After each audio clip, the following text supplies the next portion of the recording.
हम आज के इस वीडियो में खानवा के युद्ध के बारे में जानेंगे और खानवा के युद्ध से जितने भी महत्वपूर्ण प्रश्न बनेंगे उन सभी को देखने का काम करेंगे और इसकी पृष्ठभूमि, इसका राजनीतिक कारण, इसका परिणाम और इसका रहस्य क्या था, इन सभी चीजों पे चर्चा करेंगे। तो चलिए वीडियो को शुरू करते हैं। वीडियो में शुरू से अंत तक बने रहिए। दिया हुआ है पृष्ठभूमि। सबसे पहले पृष्ठभूमि में दिया हुआ है 1526 ईस्वी के पानीपत के प्रथम युद्ध में बाबर ने इब्राहिम लोदी को हराकर दिल्ली और आगरा पर कब्जा कर लिया। यानी 1526 ईस्वी में पानीपत के प्रथम युद्ध में बाबर ने इब्राहिम लोदी को हरा दिया। उसके बाद उनको हराने के बाद उसने दिल्ली और आगरा पे कब्जा कर लिया। आगे दिया हुआ है अफगान और राजपूत शासक। यानी उस समय भारत में जितने भी अफगान शासक और राजपूत शासक थे वे बाबर को बाहरी आक्रमणकारी मानते थे। आगे दिया हुआ है मेवाड़ के महाराणा संग्राम सिंह, जिनका उपनाम था राणा संगा, राजपूत शक्ति के सबसे बड़े नेता थे। बोल रहा है कि मेवाड़ के जो महाराणा संग्राम सिंह थे वे राजपूत शक्ति के सबसे बड़े नेता थे। आगे दिया हुआ है बाबर की सफलता से उन्हें खतरा महसूस हुआ कि यदि अभी मुगलों को नहीं रोका गया तो राजपूत शक्ति कमजोर हो जाएगी।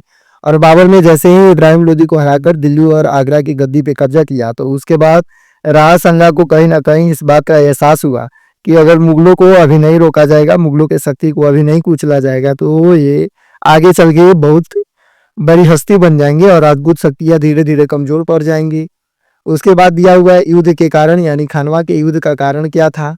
दिया हुआ है दिल्ली आगरा पर नियंत्रण का संघर्ष।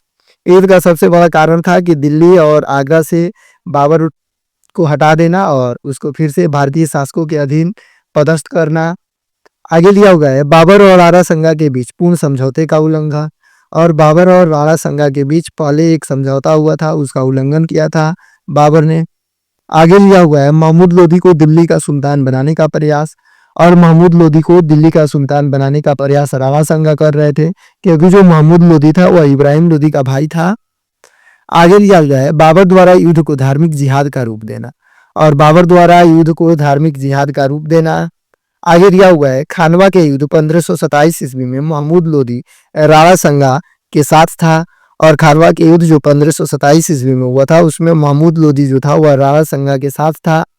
आगे दिया हुआ है स्थान और तारीख, यानी युद्ध का स्थान और तारीख।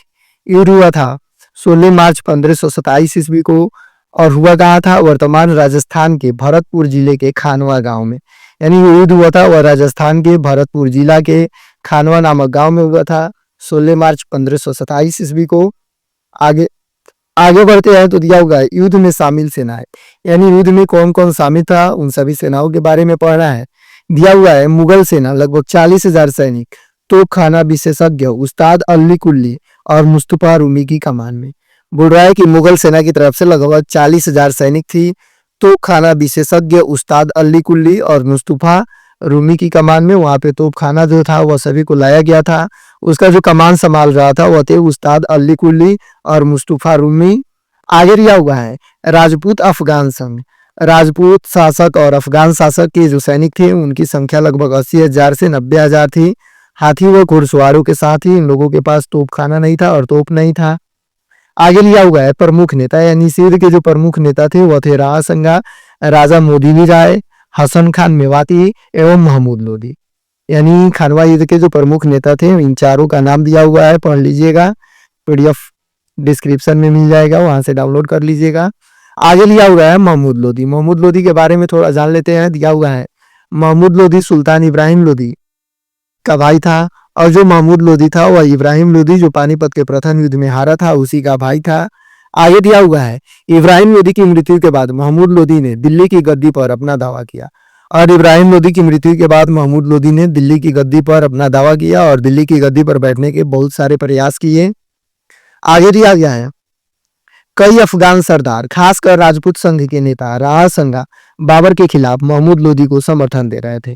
बोल रहा है कि कई अफगान सरदार, खासकर राजपूत संघ के नेता जो राणा प्रताप राणा संगा थे, वे महमूद लोदी को बाबर के खिलाफ समर्थन दे रहे थे। यानी अगर तुम बाबर से लड़ाई करोगे तो हम तुम्हारे साथ हैं। आगे दिया हुआ है राणा संगा का उद्देश्य था बाबर को भारत से निकालना और दिल्ली की गद्दी पर महमूद लोदी को बैठाना। और राणा संगा का मकसद था कि बाबर को भारत से बेदखल किया जाए, इसको यहाँ से निकाल के भगा दिया जाए और दिल्ली की गद्दी पे महमूद लोदी को फिर से पदस्थ किया जाए, इसको फिर से पद पे बैठा दिया जाए। आगे दिया हुआ है युद्ध की तैयारी। दिया हुआ है युद्ध की तैयारी में बाबर ने तोपों को जंजीरों से जोड़कर रक्षात्मक मोर्चा बनाया। और बाबर जो था वह तोपों को जंजीरों से जोड़ा, उसके बाद उसका रक्षात्मक मोर्चा बनाया। तुर्की रणनीति तुलगमा अपनाई। अभी हम आगे पढ़ेंगे तुलगमा क्या था। बाबर की एक सबसे मस्त नीति थी जिसका नाम था तुलगमा। वह इसी नीति का प्रयोग करके बहुत सारे युद्धों को जीता था।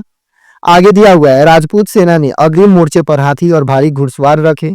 बोल रहा है कि राजपूत सेना जो थी वह अग्रिम यानी आगे के मोर्चे पर, आगे के युद्ध वाले जगह पे सबसे पहले हाथी और घुड़सवार रखे थे। आगे दिया हुआ है तुलगमा नीति। हम पढ़ेंगे तुलगमा नीति क्या था। दिया हुआ है तुलगमा नीति एक युद्ध की योजना थी जिसमें मुख्य सेना को कई भागों में बांटकर इस प्रकार तैनात किया जाता था कि दुश्मन को चारों ओर से घेर कर आक्रमण किया जा सके। बोल रहा है कि तुलगमा नीति एक प्रकार की युद्ध की योजना थी। इसको विशेषकर युद्ध लड़ने में प्रयोग में लाया जाता था, जिसमें मुख्य सेना को कई भागों में बांट दिया जाता था और इस प्रकार तैनात किया जाता था कि दुश्मन को चारों ओर से घेर कर उन पर आक्रमण किया जा सके।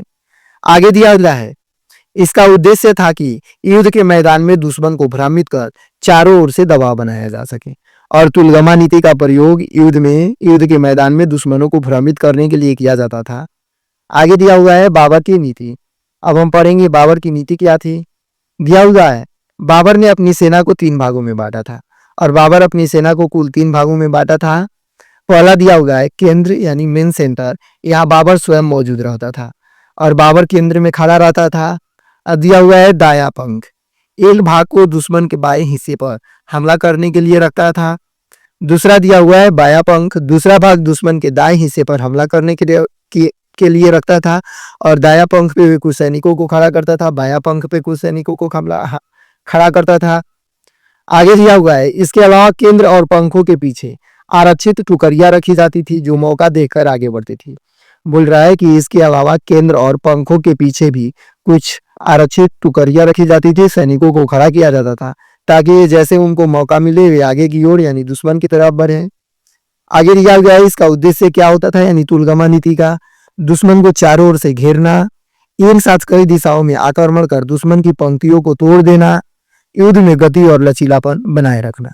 बोल रहा है कि इसका मुख्य उद्देश्य होता था दुश्मन को चारों ओर से घेर लेना, उसके बाद एक साथ कई दिशाओं में दुश्मनों पर आक्रमण करना और उनको भ्रमित कर देना, उनके पंक्तियों को तोड़ देना। आगे दिया हुआ है युद्ध में गति और लचीलापन बनाए रखना, युद्ध को रुकने नहीं देना यानी एक दिशा से जब लड़ाई होगी तो पीछे जो सैनिक खड़े रहेंगे वे खड़े रहेंगे, आगे के सैनिक जब तक नहीं मरेंगे तब तक उन लोगों को लड़ने का मौका नहीं मिलेगा। लेकिन तुलगमा नीति के तहत सभी सैनिक एक साथ लड़ सकते थे। यह नीति बाबर के द्वारा प्रतिपादित किया गया था। आगे दिया हुआ है परिणाम। तुलगमा नीति के कारण बाबर ने राणा संगा की विशाल सेना को भी पराजित कर दिया और तुलगमा नीति का प्रयोग करके बाबर ने राणा संगा की विशाल सेना को भी पराजित कर दिया। यह रणनीति मध्य एशियाई युद्ध कला से प्रेरित थी और बाबर ने इसे भारत में पहली बार बड़े पैमाने पर अपनाया था। आगे दिया गया है निष्कर्ष। दिया हुआ है तुलगमा नीति में बाबर को खानवा युद्ध में निर्णायक विजय दिलाई और यह मुगल साम्राज्य की नींव को मजबूत करने में सहायक बनी। और जैसे ही राणा संगा हार गए और बाबर जीत गया, उसके बाद मुगल साम्राज्य की नींव धीरे धीरे भारत में मजबूत होने लगी। आगे दिया हुआ है युद्ध का घटनाक्रम यानी खानवा के युद्ध का घटनाक्रम क्या था, इसको पढ़ेंगे। दिया हुआ है सुबह राणा संगा ने हमला किया और शुरुआती बढ़त बनाई। सबसे पहले राणा संगा ने सुबह में हमला किया और शुरुआती बढ़त बनाई यानी इन्होंने शुरू के समय में बाबर के कुछ सेनाओं को मारा।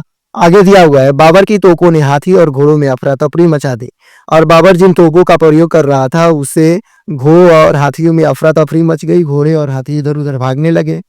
आगे दिया हुआ है मुगलों ने घेराबंदी की नीति अपनाई और मुगलों ने घेराबंदी की नीति अपनाई वही तुलगमा नीति।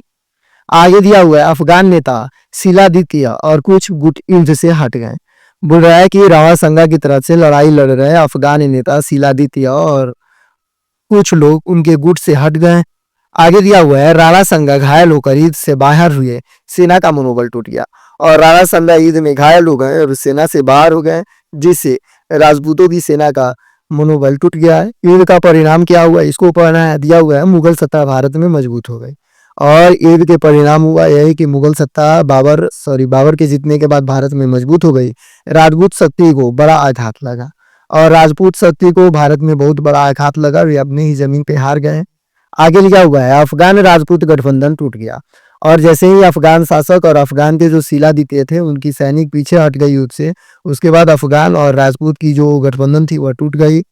आगे दिया हुआ है, बाबर ने खुद को गाजी घोषित किया और युद्ध में जीतने के बाद बाबर ने खुद को गाजी गाजी घोषित कर लिया। आगे बढ़ते हैं तो दिया हुआ है युद्ध का महत्व, यानी खानवा के युद्ध का क्या महत्व था इसको पढ़ेंगे।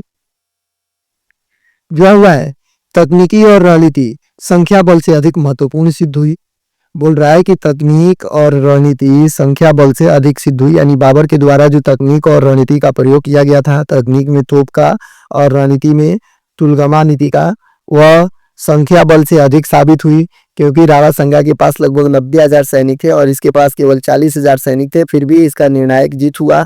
आगे दिया हुआ है, भारत के इतिहास में तोपखाने का निर्णायक प्रयोग हुआ।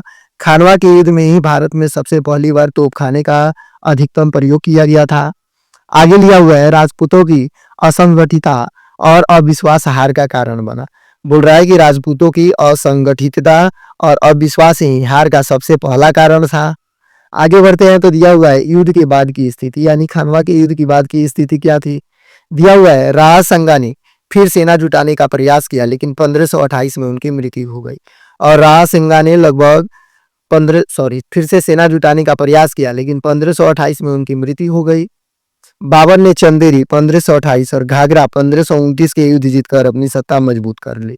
और बाबर ने भारत में चंदेरी में 1528 और घाघरा में 1529 का युद्ध जीता। उसके बाद भारत में मुगलों की सत्ता और मजबूत हो गई।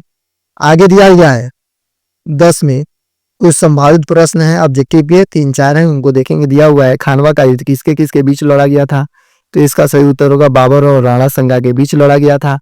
आगे दिया हुआ है, यह युद्ध कब और कहाँ लड़ा गया था, तो इसका सही उत्तर होगा 16 मार्च 1527 को खानवा राजस्थान में लड़ा गया था।